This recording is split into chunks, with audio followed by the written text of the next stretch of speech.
இப்போ அவங்கள பொறுத்த வரைக்கும் இப்போ மக நட்சத்திரத்துக்காரங்க அப்படின்னா முன்னோர்களை வழிபாடு பண்ணணும். ஓகே. மக நட்சத்திரத்தில் பிறந்தவங்க முன்னோர்களை வழிபாடு பண்ணணும். பூர நட்சத்திரத்தில் பிறந்தவங்க ஆண்டாளை வழிபாடு பண்ணணும். ஆண்டாள் மட்டும் கிடையாது, கிளி வச்சிருக்கக்கூடிய பச்சை நிறம் உடுத்திய பெண் தெய்வங்கள். அப்போ மீனாட்சி, காமாட்சி, ஆண்டாள் எல்லாம் வந்து கையில் கிளி வச்சுட்டு இருப்பா. ஆமாம் இல்லையா? ஆக்சுவலாக அது காட்டு பறவை தான். நம்ம அதை வீட்டு பறவையாக நம்ம வளர்க்குறோம், ஆனால் அது ஆக்சுவலாக காட்டு பறவை தான்.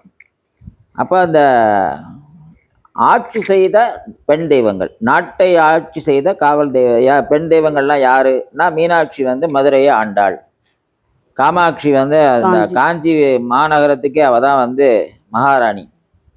இல்லையா? ஸோ ஆண்டாள் நாச்சியார், ஆண்டாள் தான் வந்து இந்த விருதுநகர் மாவட்டத்துக்கே அவள் தான் வந்து மகாராணி. அப்போது இந்த மாதிரி ஒரு ஆட்சி பண்ணின பெண் தெய்வங்கள்.